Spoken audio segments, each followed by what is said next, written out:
1. I would like to welcome everybody to today's town hall meeting. Today's special guest is Mr. Joshua Rodriguez. You will be hearing several questions from the interviewers, but let me begin by introducing our panelists. Jocelyn from class 604 will be asking education questions. Crystal from class 604 will be asking career questions.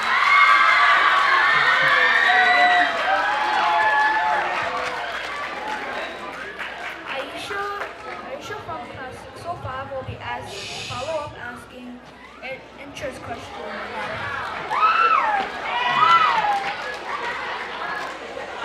Okay, y'all know better. Last but not least, Shania from class 605 will ask questions on You got their own fans?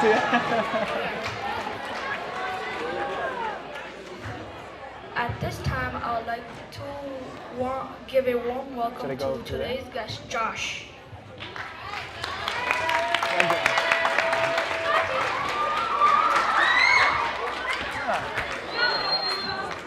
How you guys doing? Oh, got a present? Hello? All right. How's everyone doing today? Blueprint Middle School, what's up? How you guys doing?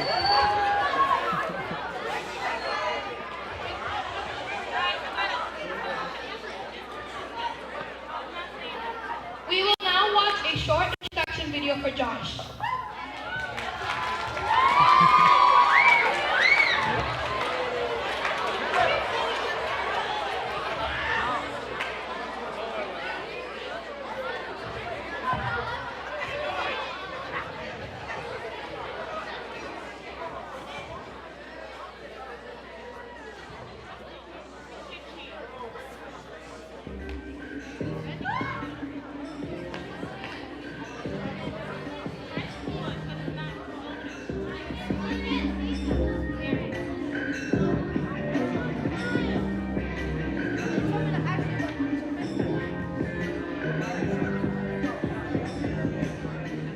For the audio. Hey Blueprint Middle School, my name is Josh and I'm a digital marketer, a YouTuber, and a motivational speaker. I'm here speaking to you today because Mark Gonzalez invited me to come to their school. I decided to put together a fan collaboration video for Thanksgiving, asking people who watch my channel to talk about what they were thankful for, and Mark submitted this video. What I'm thankful for this year is to be able to wake up every day and to have a roof over my head and food on the table and to be surrounded by wonderful people every day and to be appreciative of the blessings that I have that others don't have. And from there, he told me about the Blueprint Town Hall, so I was super excited to reach out to you guys and connect. But let me give you a little background about who I am, because I'm sure there are a lot of you thinking right now, who is this guy? I've never seen him on YouTube before. My YouTube channel is called The Josh Speaks, and every single week I teach the values of compassion, mindfulness, and confidence to people just like you. I started making videos on YouTube a long time ago, but it really took me a while to decide what I wanted to do and how I wanted to do it. In fact, would you believe me if I told you that the first video that I shot for The Josh Speaks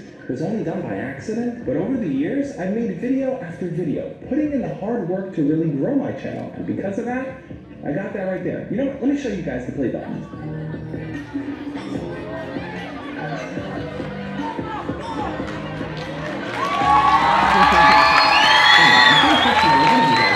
Is YouTube your full-time job and do you make a lot of money on it? The answer to both of those is no. Actually, I do have a full-time job where I'm a digital marketer for an education company. Digital marketing is all about being creative, so I create lots of things like ebooks and posters and blog posts and videos, you name it. And what's really cool about that is that I can transfer those skills back into what I do on YouTube, and because of that, it's really paid off for me. In fact, I even had The Rock recognize my videos and give me a shout out on Twitter, which was super cool. And because of what I've been able to accomplish on YouTube, I've spoken at a ton of different middle schools, high schools, and colleges, which has been awesome for me. And that's why I'm super excited to speak to you today. I know you have exactly what it takes to be somebody great. So ask your questions, I want to share my answers, let's do this together. Now, You guys can talk to the real Josh.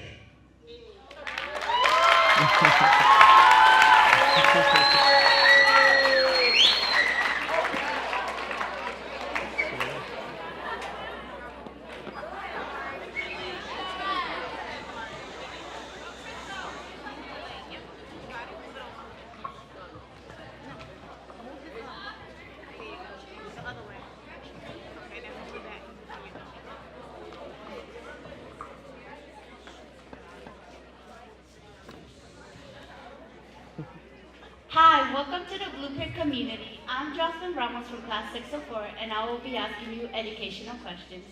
First up, what would you advise students to help them discover their passion? When it comes to, When it comes to, I think, discovering your passion, the way that I kind of learned to discover my passion is the main question that I asked myself, it always comes down to who do you want to help? So when it comes to figuring out what you're good at or where you could find meaning in your life, I think if you tie it back to the idea of who you want to help in this world or who you feel needs help, I think that's a good way to kind of set you on the right path. So for me, thinking about how I discovered my passion or what I wanted to do, and going back to that question of who do I want to help, I thought back to when I was younger, when I was in middle school, and I had trouble talking to people or making friends or dealing with like homework and school stress and just my parents on me all the time. It's a lot to deal with. And what I wanted to do through YouTube was offer a platform where I can kind of help people discover their passion and to talk about the things that they're experiencing, to talk about their feelings. So that's kind of the direction that I took, what I did there on YouTube. But ultimately, when it comes to really, really honing in and discovering your passion, answering that question, who do I want to help in this world? And, reaching out to people and seeing where you can be of service, where you can be helpful, I think is the key. Thank you for answering that question. I think all of us will use that advice. Cool. And also, what challenges did you foresee in high school and college? Oh man, the challenges in high school and college. I was a pretty big nerd in high school, like real nerd, guys. Like, I had lots of pimples on my face. I was very awkward and shy. So some of the challenges that I ran into was just kind of speaking up and sharing what I thought. I was one of those kids that kind of sat in the back of the class and never raised my hand. Even if I knew what the answer was, I never raised my hand because I was always just too shy to just interact or have people like pay attention to me. Like I didn't want the spotlight on me. So there's always that fear of like, if I can just kind of coast on by, not be noticed, then that would be good. But looking back, it's like, it's important to be able to share your thoughts because sometimes, in sharing what you think, you can learn new things. Sometimes the way you see the world may not be right, or maybe there's a tweak you can make to learn more. So for me, it was, that's something that I wish I knew back then a little bit more, and that was part of the big challenge that I had in high school. With college, the major challenge I ran into at college is not really knowing what I wanted to do. I kind of went into college. My parents were like, hey, become a computer engineer. And I was like, what exactly does a computer engineer do? But okay, so I went in anyway, and within that first semester of college, I just felt so lost. I felt like I wasn't doing what I wanted to. So that, for me, the big challenge in college was really coming to answer the question like, what's my purpose in life? Which I'll probably get into later on as we talk more. To go with that, at what point in school did you realize your passion for YouTube?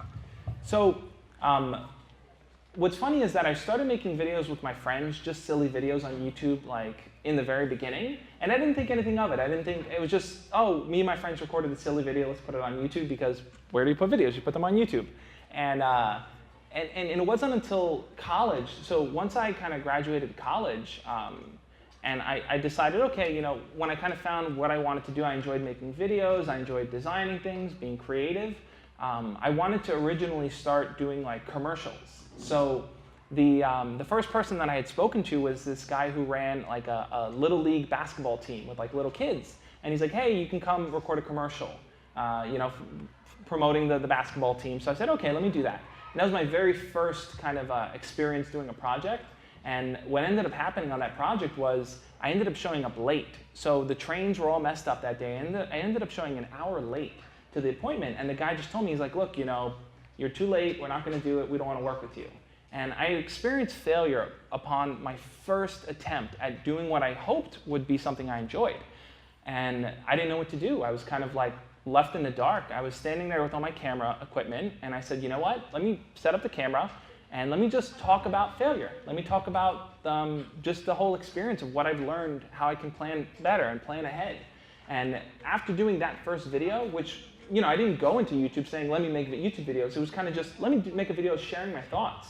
From there, people started commenting and started engaging. So I started to see that there are other people out there in this world that are also struggling with things and also just need someone that's talking about real things that they're going through and someone that can understand them. I'm a firm believer that feelings are mentionable and manageable. So it's like if we can express how we feel and we can share that with others, then I think we can learn a lot. So that was my first kind of run into YouTube, where it actually started by accident.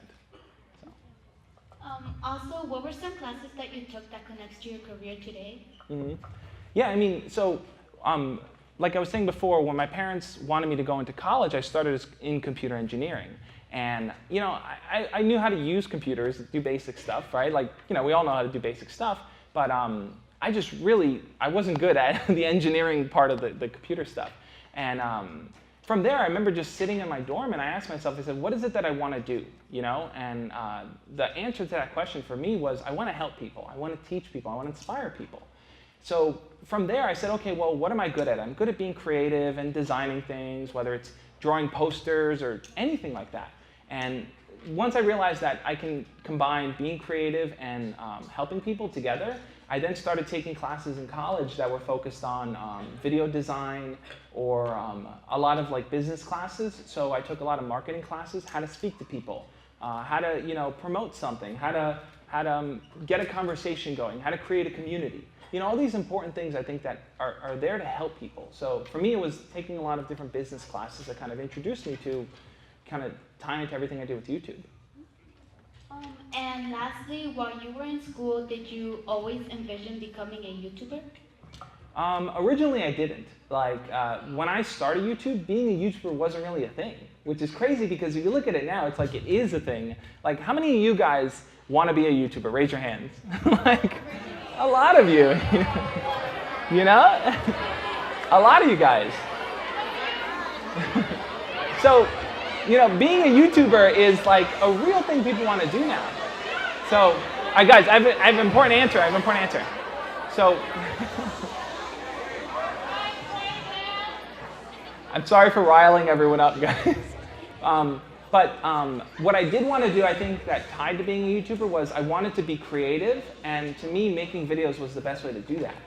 So it wasn't so much because at the time it's there was no really any YouTubers, but it was there were people making videos, and there were people inspiring others and creating things that were meaningful. So that's really what I wanted to do when I was in school. Well, thank you for answering my educational questions. Thank you so much for asking. How you doing?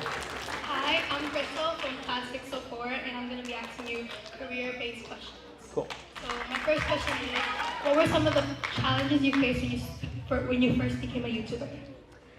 Some of the challenges, so what's interesting is, I mentioned to you guys that when I first started doing video, I ended up, showing up late, and that was just a huge failure for me. It's I hit that point where it's is this something I should do? Should I pursue this? And I pushed forward and I made videos despite failing, and I did it. But then some of the challenges I faced early on in my YouTube career was, so the way that, I'll give you guys a kind of brief rundown. The way YouTube works is that you get paid essentially for ads that play on the videos, right? So if an ad plays on the video, depending on how many views you get a certain number of, you guys know how many, I'm gonna ask you guys a question. How much do you think you get paid for 1,000 views on YouTube?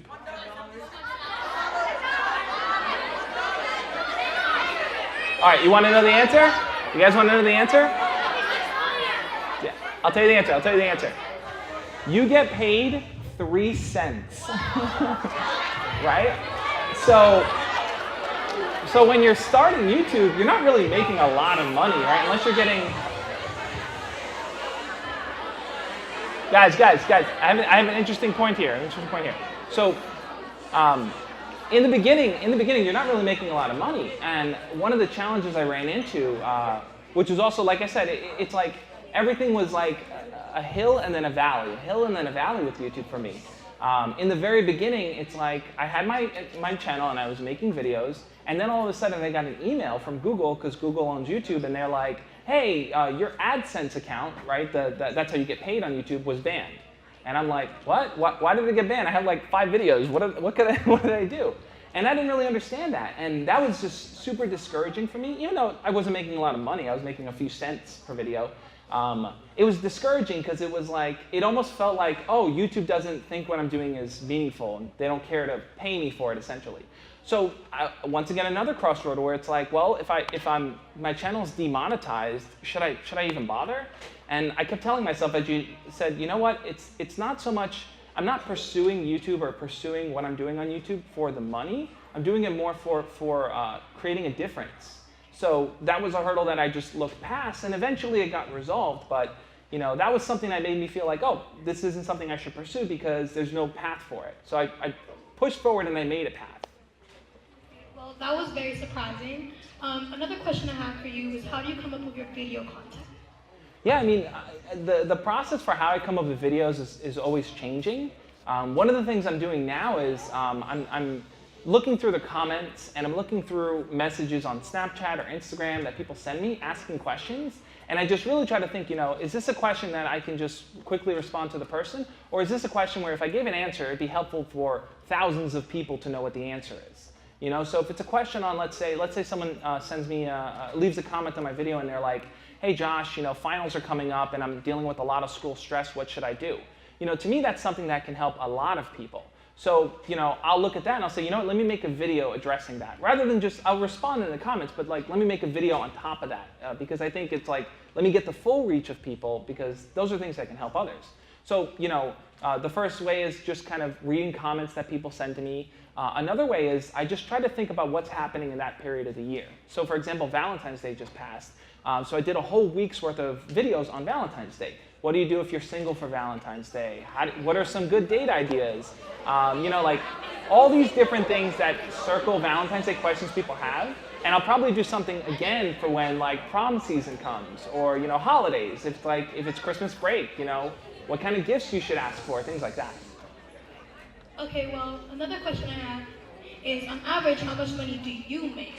So that's a good question. Everyone asks about the YouTube money question. So I'll break it down. I'll break it down like this. So through ads alone, right? So I have 116,000 subscribers on YouTube. My channel has, I believe, 13 million views, and I make around $250 a month on ads alone, right? So it sounds like a lot. It sounds like a lot, but if I'm generating thousands and thousands of views, think about how much. Each video is about 6 hours worth of my time to put in, to record it, to edit it, to put it up, to promote it, all those different things. So if you're planning on doing YouTube, or you're planning on pursuing YouTube, you shouldn't do it with the hope of like, I'm gonna make a lot of money on YouTube ads. You know, like we can't all be Logan Paul or Jake Paul and get millions of views. So for me, I've had to be a lot more strategic. So one of the strategic ways that I went about making money through YouTube is, one of the strategic ways I went about making money through YouTube was I started to see things around YouTube that I can make money. So, for example, if I make videos and I generate and create an audience in a community, I could do things and I can reach out to schools like Blueprint. You know, I can reach out to other schools and do speaking events. Another thing I just did was I just finished writing my my book, and that book is for teens. You know, it's called Embracing the Awkward. If you guys are interested, I'll subscribe to my channel. I'll be talking more about it soon. But so that book is another way. It's like, you know, that book will sell on Amazon and I'll make money through there. So it's just, and then also just t-shirts like this. You know, one of my catchphrases on my channel is everything is small steps. So I'll make t-shirts with my catchphrases and I'll put that up so people can buy it. You know, so there's a lot of different things surrounding YouTube that you can use to make money. And I think that's the smart way to go about it. You shouldn't go into YouTube thinking, I'm going to get millions of views and I'm going to get millions of dollars because, you know, one in a million, you know, one Jake Paul and 10 million people who put up videos on YouTube. Okay, well, my last question is, why did you decide to continue making videos on YouTube after all your struggles? Yeah, I mean, a big reason why I continued making videos despite running into kind of these struggles and hurdles in my way is that I realized that, so the interesting thing about YouTube is that you know, YouTube is kind of this big platform, but it really is small communities of people, right? Like the gamers all watch all the other gamers. You know, the Markiplier fans watch Jacksepticeye and watch this. You know, the beauty people who are into beauty will watch all these different beauty gurus. It's like it's its own community in communities. And for me, I realized that there aren't a lot of, the way I see it, there aren't a lot of young male voices that are trying to help young guys try to, you know, recognize what it is to be confident and to speak their mind and speak their voice. There's a lot of people who make videos that are just like one-off videos here and there. But for me, I wanted to dedicate myself to being that role model in some ways to help people kind of, and not only just young boys, young girls as well, because I think about 30% of my audience is girls as well. And I realized that it's like that voice is not being filled by anyone on YouTube, and I wanted to fill that voice. So even through all the hurdles I've ran through, and like YouTube will demonetize my videos and won't let me make money on it and all these different things, I know that it's important for young people to know that there's someone out there that's willing to listen to them, that values what they have to say and knows that they can be somebody great. So I recognize that that's important, and that's why I do it. Thank you for answering all my questions. I really appreciate it. Thank you. Hi, my Hey. name is Aisha, and I'm from 605, and I'm going to be asking you interest questions. Cool. First question is, what sacrifices did you make to become a YouTuber? Oh boy, the sacrifices. I mean, there's a lot of sacrifices. So, you know, when people kind of see, so I post 5 videos a week, Monday through Friday, new videos. And, you know, these are short videos, 3 to 4 minute videos. And people see that, and I think a lot of people think, oh, you're putting them out so quickly, it's easy. But like I said, each video is about 5 to 6 hours worth of work. So, you know, the fact that I also have a full-time job, so you know, my schedule is I wake up in the morning at around 7 a.m. and I record from 7 to 9. And then I sit from 9 to 5 and do my day job. And then afterwards, I get to work and edit my videos and do all that. So, you know, it's like most of my day is dedicated to just like constantly doing things there. So I think the big sacrifice that I'm making is that, you know, it's like it takes up a lot of my time and a lot of my energy and you know, so I think my wife is not always as happy. She feels like I could spend a little bit more time throughout the day with her. But yeah, so you know, there's that sacrifice of my time and my energy and my effort. I know it's worth it because I know that it's impacting and affecting people in a positive way. But it takes up a lot of my time, and there's also it's just a very draining factor after a while too, because one of the things I really try to do is I try to respond to as many comments and questions that people have. I know that it's important to be engaging and interactive with people. So on top of the video making, on top of my day job, I'll spend an hour or so a day answering comments and answering questions. So before I know it, by the time, you know, I'm done with everything, it's already 9, 10 o'clock. It's like I gotta sleep, I gotta eat, I gotta shower. You know, so it takes a big portion of my day. So the sacrifice that I'm really making is, you know, just my time throughout the day. Thank you.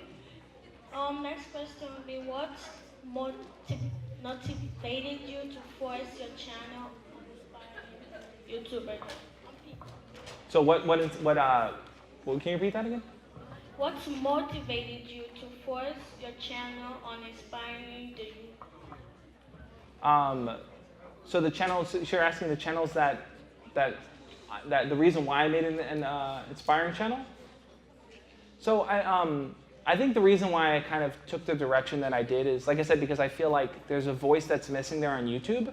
So I don't know how many of you guys know who Mr. Rogers is from Mr. Rogers' Neighborhood. Probably not so many, but a few of you guys do. So Mr. Rogers is my mentor. Like, Mr. Rogers is the person that's inspired me to kind of talk about the things that I do. And in learning from him and learning that it's important to, like I said, feelings are mentionable and manageable. That's a Mr. Rogers quote. And in learning that, it's like, hey, what I have to say is important. My opinions are important, and the way I think and the way I act, and those are important. It's important to talk about. I want everyone to realize that too, that they have that ability. And the reason why I want to create this inspiring channel is so that other people can feel inspired to pursue their goals as well. Like, I know some of you guys said that you want to also do YouTube. I'm hoping that, you know, look, my channel, and I'm not going to be around forever. My channel's not going to be around forever. So all I can hope for is that I can inspire you guys to go forward and to do the things that you really, truly care about and really are passionate about. So, you know, it's not so much about like, I'm here to be famous and be popular. It really is, I understand that my role is to help you guys kind of see what your own value is in life. You know, and that's what I want to push forward. That's why I choose to make it an inspirational channel. Thank you. Hi, my name is Shania, and I'll be asking 8 questions.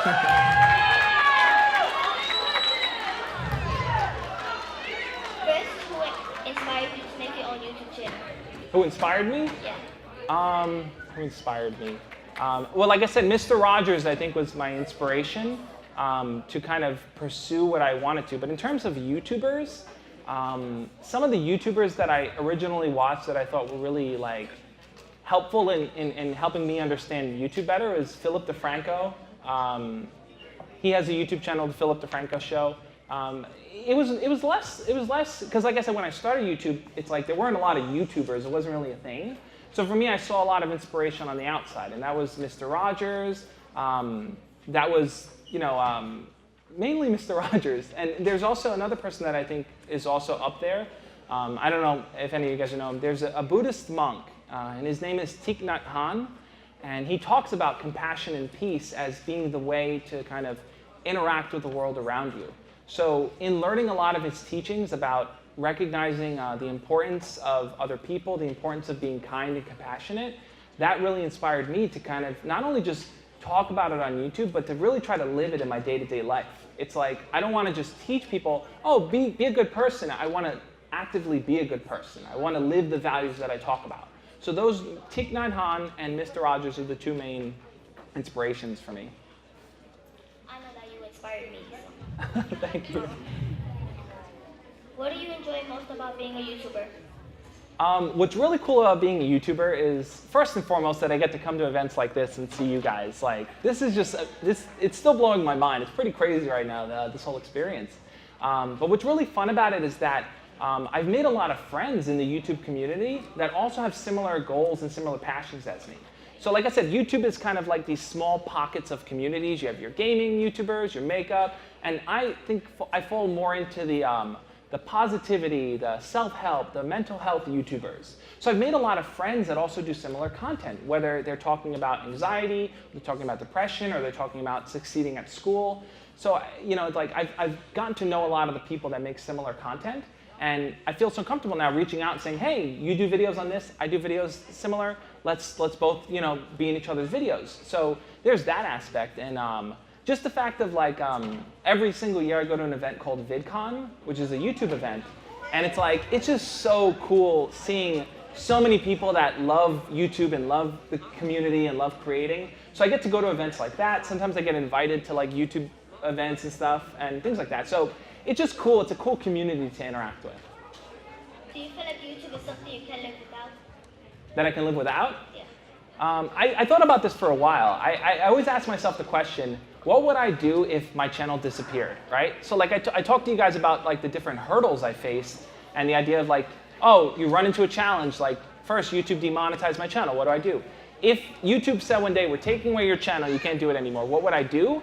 I think I would just find another way to keep inspiring people. If it's not through video, maybe I would write blogs. Maybe I would become a teacher or become a counselor or something else. It's like, what's important to me is helping other people. And you know, there's a million ways that can be done, so I would find one of those other ways. How do you feel about fans? I never look at other people as fans. I get it, like, oh, you're a fan of my work, but I feel it's so weird. It's like, I see everyone that watches my video and that interacts with me as a friend. You know, that's how I view it, because it's like, it's not just a matter of like, oh, you're talking to me and I'm the celebrity and you're the fan. It really is like, hey, you're a person, I'm a person, you have a question, you know, like I can help you, let's help each other. Teach me what's going on in your life so that I can better know how to talk about it in my videos. You won't believe how many times I've done a video and then someone sends me a message and they're like, hey, you know, that video was helpful, but in my school it's kind of different like this. In my country it's different like this. You know, so they teach me all the time, like, oh wow, maybe I never thought of it like that. Let me do another video and address it from a different position. So I love fans, but I love the fact that there's so many caring people out there who want to be good people. Who, you know, there's so many of you guys that want to do good in this world, and that inspires me so much. So I love that we can do this.